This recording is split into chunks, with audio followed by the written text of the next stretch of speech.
hay dando vueltas por las redes una misteriosa carta que se cree fue escrita hace casi 145 años. Está cobrando cada vez más actualidad. ¿Por qué? Porque hay quienes dicen que es casi profética, ya que las cosas que planteó aquella carta se han venido cumpliendo casi sin fallos una tras otra. Ahora la pregunta es, ¿estamos ante un plan minuciosamente diseñado? ¿Una casualidad? ¿O como nos tienen acostumbrados las redes sociales? ¿Otro fake enorme? Bueno, para verlo, hagamos un poco de historia.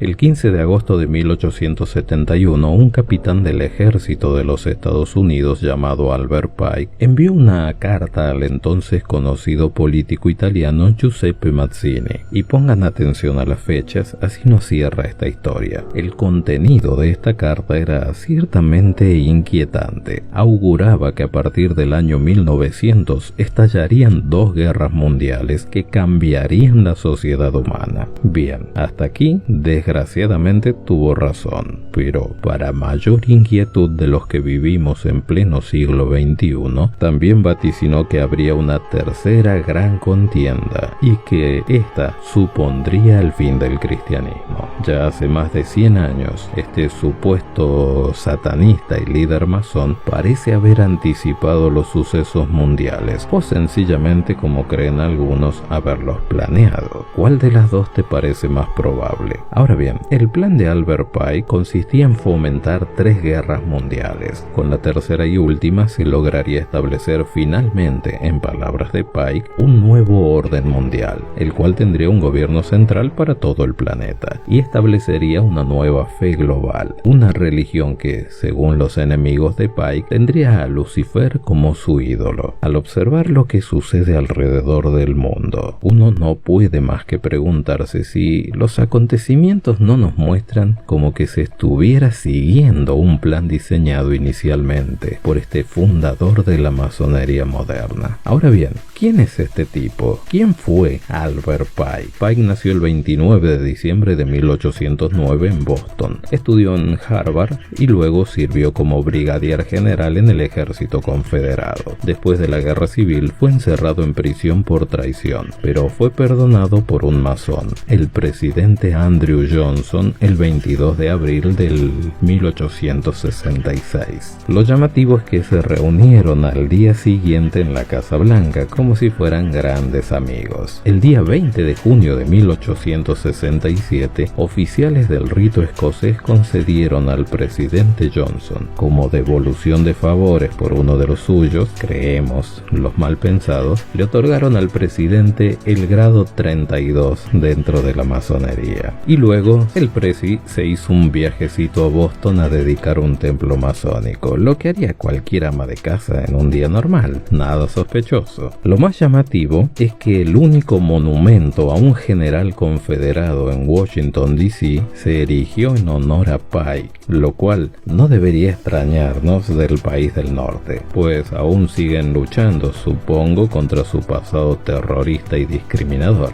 Pero para las cosas que permiten su propio suelo, un monumento a un masón es más como una caricia al alma en comparación con todas las demás cosas que ha permitido. Por ejemplo, cierta organización antidiscriminación menciona que hasta no hace mucho había más de 1728 monumentos dedicados a esclavistas y negreros. Uno de esos casos rinde homenaje al único militar condenado y ejecutado en Washington por crímenes de guerra. Este es Henry Wirz, un capitán médico de origen suizo que tuvo a su cargo el campo de concentración de Andersonville, en Georgia. Bueno, Georgia también, donde murieron alrededor de 13.000 prisioneros. Bueno, allí cerca está su estatua, un obelisco con varias placas que reivindican la memoria de este gran patriota. Lo llamativo es que este obelisco se levanta muy cerca de donde fueron asesinados o fallecieron de hambre, enfermedades y torturas todos aquellos soldados blancos y negros que cayeron cautivos y le fueron encomendados a este Wirth. La anterior historia se repite en muchos casos, como sucede con el infame general Nathan Bedford Forrest, un prestigioso oficial de caballería para los confederados, claro, y este militar tiene su propio monumento de granito en el cementerio de Selma, Alabama, donde el racismo se respira en cada calle de la ciudad. Y su personaje ilustre es nada más ni nada menos que uno de los fundadores del Ku Klux Klan, sí, el KKK,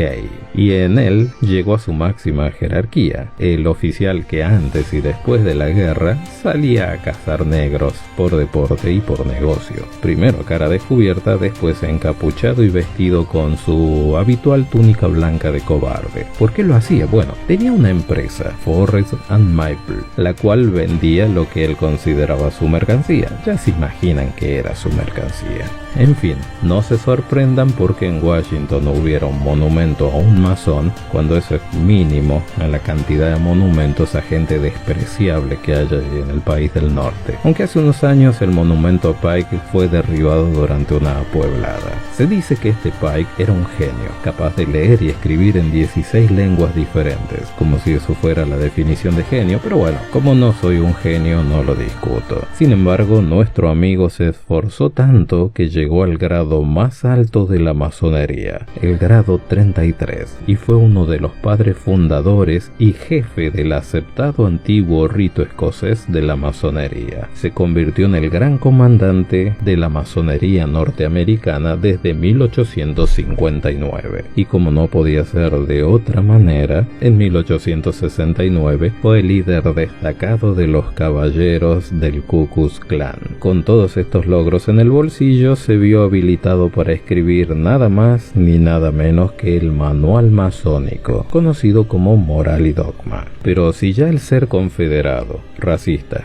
y clasista no le alcanzara al muchacho, ciertos autores dicen que Pike fue un satanista, que se sumergió en lo oculto y aparentemente poseía una pulsera que usaba para convocar al mismísimo Lucifer, como quien whatsappea a su amigo cuando está desocupado, pues dicen que tenía constante comunicación con el dios del inframundo. Fue el gran maestro de un grupo luciferino, hablamos de Pike, no de Lucifer, conocido como la Orden del Palladium, o el Consejo Soberano de la Sabiduría, que según algunos se había fundado en París en 1737. Sin embargo, el paladismo deriva de unas ideas que fueron llevadas a Grecia desde Egipto por Pitágoras en el siglo VI a.C., y fue este culto de Satanás el introducido en el círculo interno de las logias masónicas, y al parecer todas estas ideas se alineaban con el Palladium de los templarios. Ahora bien, después de conocer semejante prontuario de Pike, lo mínimo que suele causar es asco, ¿verdad? Bueno, pero si prestan atención a lo que mencioné hace un momento, te darás cuenta de los evidentes errores en las afirmaciones que acabo de hacer. Así como Dan Brown inventó un montón de cosas sobre el cristianismo para darle espectacularidad a sus libros, aquí estamos ante la misma ficción disfrazada de historia. En primer lugar, es cierto que los masones y los Illuminatis, que a veces parecen ser lo mismo, son netamente ateos y hasta un poquito antirreligiosos. En realidad son anticatólicos, para ser más exactos, pero de allí a adorar a Satanás hay un paso grande, ¿no creen? Salvo que alguien afirme que no ser católico ya es ser satánico. Eso sí es un verdadero insulto para los que no son católicos. Pero bueno, el punto es que esta afirmación, la de que Pike era un satanista, es falsa. Además, nunca existió la tal orden del Palladium, ni mucho menos era una orden satánica, ya que no le dan ni los tiempos ni las mitologías a quien afirme esto. No creo que Pitágoras haya conocido a Satanás en el siglo VI a.C. Otro error fundamental que se suele cometer mucho es creer que Lucifer es el nombre del diablo, pues la Biblia le aplica ese término a reyes humanos y hasta el apóstol Pedro se lo aplica a Jesús. Si deseas ver por qué te digo esto, te dejo un video en la descripción donde muestra quién es realmente Lucifer. Pero Pero la prueba más fuerte en contra de la afirmación de Pike que era un satanista es la confesión de quien lo acusó de serlo. ¿Y cómo es esto? Quizás te preguntes. Bueno, para ello repasemos brevemente algo conocido como el fraude Taxil. Leo Taxil era un tipo complicado, complejo, un tóxico como le dirían ahora. Era un marsellés que se había unido a los masones en busca de fama y de sentirse especial, como todas aquellas personitas que creen que porque pertenecen a una secta secretista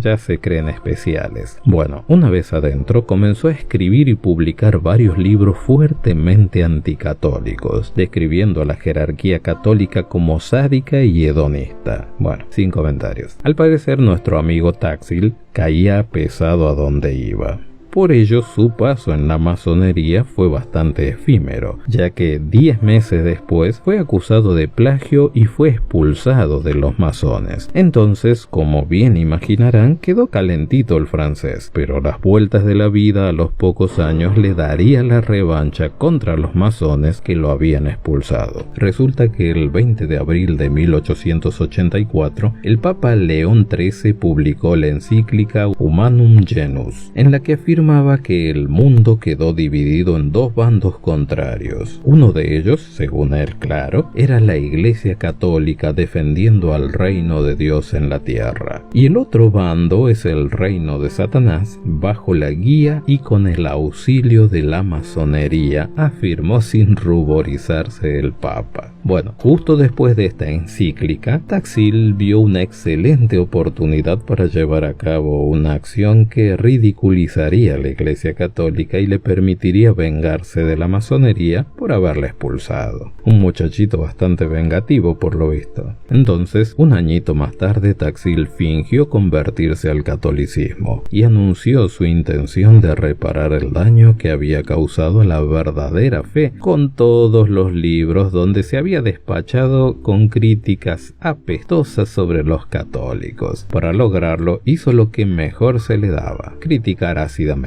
pero esta vez dirigió su veneno contra la masonería. Para ello, inventó una sarta de mentiras, medias verdades y tergiversaciones sobre la sociedad que antes lo había acogido. Entre estos inventos estuvo la afirmación de que existía una orden masónica satánica de nombre Palladium, cuyo objetivo principal sería el de dominar el mundo. El supuesto objetivo de Taxil era denunciar tal orden, revelando los secretos y acciones de la sociedad. Continuó acusando a la masonería de incentivar entre sus seguidores el vicio e incluso el asesinato, y de ser una secta satánica de que dedicaba su culto a Baphomet. Para hacer más creíble su estafa, Taxil mezcló elementos masónicos verdaderos y otros que los inventó según le vino en ganas. Por ejemplo, modificó algunos símbolos del rito escocés antiguo y aceptado, como el Cordero Pascual, reemplazándolo por la imagen de Baphomet, figura simbólica concebida, inventada y divulgada a partir de 1854 por el ocultista Eliphas Levi. Este Taxil es quien, sin que le temblaran las manos, inventó la historia de que en 1801 un sujeto llamado Isaac Long, un judío, trajo esa estatua de Baphomet, una representación de Satán, a Charleston, Carolina del Sur, donde él ayudó a establecer el rito escocés masón. Isaac Long aparentemente eligió Charleston porque geográficamente estaba situado en el paralelo 33, un número importante para los masones, y este consejo es considerado el consejo supremo de todas las logias masónicas del mundo. Pike fue el sucesor de Long y cambió el nombre de la orden por el de Palladium reformado. Taxil escribió varios libros exponiendo esta tesis, en la que incluía supuestos testimonios de gente que afirmaban la vinculación entre masonería y el satanismo. En una de estas obras introducía un nuevo personaje, ficticio claro, llamada Diana Vaughan, descendiente del alquimista Thomas Vaughan, de la secta de los Rosacruces.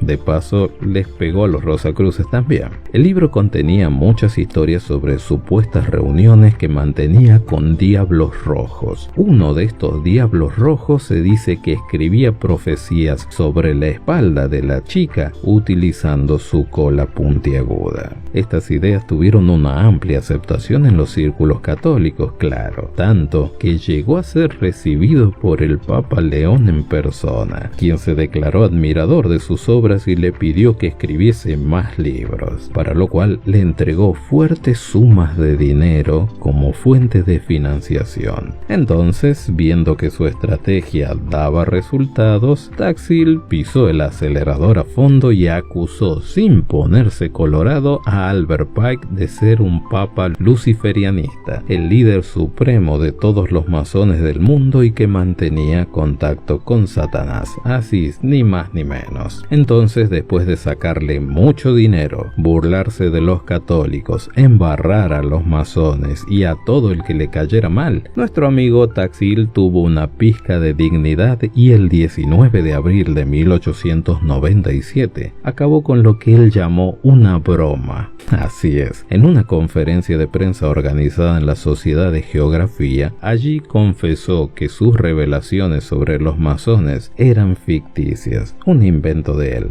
y con la mayor de las caradureces posibles agradeció al clero católico por todo el dinero que le regaló para sus libros, lo cual contribuyó, claro, al éxito de la farsa para darle propaganda y fondos a las publicaciones que se dedicaron solamente a difamar a todo el que se le cruzara, todo con fondos católicos. Como bien se imaginan, esto provocó un escándalo que obligó a la policía a intervenir para proteger al autor de que no lo disfrazaran de moretón. Aun cuando sus relaciones satanistas fueron un invento, lo que sí era cierto es que Pike trabajó estrechamente con Giuseppe Mazzini, quien fue masón de grado 33 y supuesto jefe de los Illuminatis entre 1834. 30 años después, se dice que Mazzini fundaría la mafia. Justamente a él es a quien dirige la carta que estamos analizando. Ahora, la misiva del militar vidente para algunos ha sido desvelada por el diario The Sun, quienes dicen haber encontrado la información en las páginas de un libro llamado Satanás, el príncipe de este mundo, último libro escrito por el ex oficial de la Armada William Guy Carr. En la carta que Pike le escribe a Mazzini, propone unir a todas las logias masonas del mundo para manipular los sucesos en pro de crear su anhelado nuevo orden mundial. Sí, ya sé, has escuchado tantas teorías del nuevo orden mundial. Bueno, la expresión al parecer comenzó a ser usada por él, por Pike, antes de que se la robara la Sociedad de Naciones, ese engendro que se creó antecesor de la ONU, pero igual de inútil que la ONU para lograr la paz mundial. Pero bueno, no me desvío del tema. Albert Pike estaba fascinado con la idea de un gobierno mundial. Para ello tenía la intención de crear un partido político que mantuviera al mundo luchando hasta que pudieran traer la paz. Pike dijo que este nuevo orden se haría con la lengua y con la pluma, con todas nuestras influencias públicas y secretas, con el poder del dinero y, si fuera necesario, con la espada. Pero convengamos que no es ningún improvisado el amigo Pike, ya lo tenía todo fríamente calculado. Como todo buen estratega, sabía que no hay nada mejor para las minorías poderosas que joderse las mayorías débiles y manejables, y la mejor manera es fabricando guerras. Si no, pregúntenle a los Estados Unidos. Pero en fin, no solo provocar dolor a nivel mundial era parte de su plan, sino también, antes de esas guerras, generar caos informativo y social, agitar a las masas con información errónea para mantenerlas en un estado constante de confusión y reacción. Esta idea queda clara en su libro Moral y Dogma, donde afirma que la masonería, como todas las religiones, todos los misterios, hermetismo y alquimia, todos ocultan sus secretos de todos excepto de los adeptos y sabios o los elegidos, o sea, la minoría clerical, y para el resto se usa explicaciones falsas y malas interpretaciones de sus símbolos para confundir o ocultar la verdad a la que llama luz, de ellos claro, y apartarlos de esa verdad. La verdad debe mantenerse secreta, decía Pike, y las masas necesitan una enseñanza fácil de aceptar a su visión imperfecta. Intencionadamente se les confunde con falsas interpretaciones. No se pretende que lo entienda, sino que se pretende que crea entenderlos. Para esto las redes sociales le hubieran venido al pelo a Pike. De seguro, viéndonos en este estado, debe estar sonriendo en su tumba. Bajo este clima de polarización que crearían los masones, la confusión política, religiosa y social iría poniendo las bases para el siguiente movimiento, el más cruel e indiscriminado de todos: enfrentar a las naciones entre ellas. Para Pike, las guerras mundiales les darían a los masones y a los Illuminatis, que en realidad son lo mismo, la oportunidad de debilitar los sistemas sociales establecidos y derrocarlos, para luego infiltrarse en ellos y manejar los hilos de la sociedad mundial. Por eso, cuando escribe a su colega, le menciona que su plan de establecer un gobierno mundial, un nuevo orden, haría necesario dar 3 pasos, y cada uno era una guerra mundial. En 1871, Pike propone que en un futuro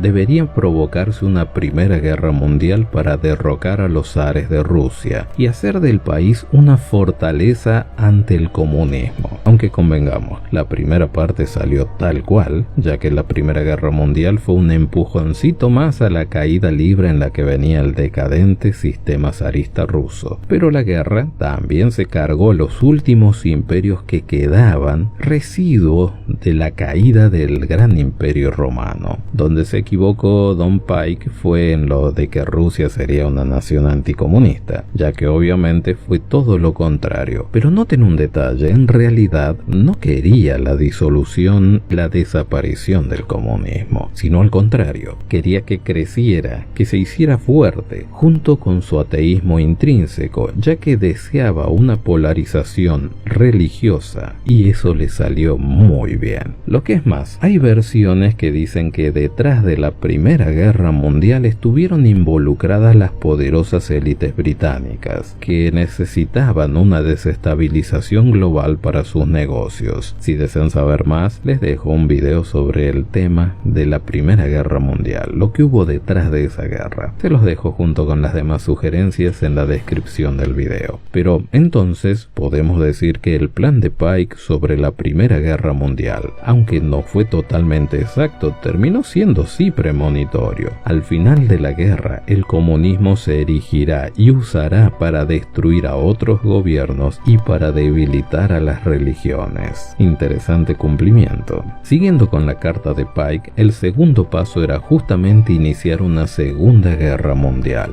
¿Para qué?, se preguntarán ustedes. La Segunda Guerra Mundial debe fomentarse aprovechándose de las diferencias entre los fascistas y los sionistas políticos. Esta guerra debe fomentarse para que el nazismo sea destruido y el sionismo político sea suficientemente fuerte para crear un Estado soberano de Israel en Palestina. Además, la intención de Pike era que durante la Segunda Guerra Mundial, el comunismo internacional debía hacerse suficientemente fuerte para contrarrestar a la cristiandad, que entonces será aplastada y controlada hasta el tiempo en que la necesitemos, dice Pike, para desatar el cataclismo social final. Según la previsión de Pike, esta guerra tiene que llevarse a cabo para que resulte destruido el nazismo o el nacionalsocialismo, y para que el sionismo político adquiera bastante fuerza como para institucionalizar el Estado soberano de Israel que ubicarían en Palestina. Algunos comentaristas dicen que estas palabras de Pike, muy pero muy interesantes, dan a entender que él estaba previendo aprovechar lo que sería el nefasto holocausto judío para promover mediante leyes o mediante la autocensura una conciencia mundial de victimización del pueblo judío. Una vez logrado eso, aprovechar a las naciones vencedoras de la guerra para devolverle a Israel su tierra ancestral, pero no por un motivo nacionalista o compensatorio o empático, sino porque Pike decía que la presencia israelita en Medio Oriente mantendría una incómoda paz que en cualquier momento estallaría por los aires, generando conflictos armados que a él y a sus planes le vendrían muy bien. Finalmente, Pike escribió al político italiano que tras estos dos conflictos se produciría una tercera guerra mundial fomentada por los sionistas políticos y los líderes del mundo islámico, cuyo proceso, según él, se llevaría puesto también al cristianismo. Algunos expertos consideran que se trata de una premonición de la aparición del Estado Islámico. La guerra se sucederá de tal manera que el Islam y el sionismo político se destruirán mutuamente entre sí. Mientras tanto, las otras naciones, divididas por este tema, serán obligadas a luchar hasta el agotamiento físico y moral, espiritual y económico absoluto, predice la carta de Pike. Vaticina el exterminio del cristianismo y del ateísmo. Entonces, una vez que las religiones estén fuera de la escena mundial, se establece un gobierno único para todo el mundo, un nuevo orden. No lo hablaré aquí, pero me llama mucho la atención el que hay una profecía bíblica que dice exactamente lo mismo que acabo de mencionar. ¿Imaginan que podría funcionar algo así?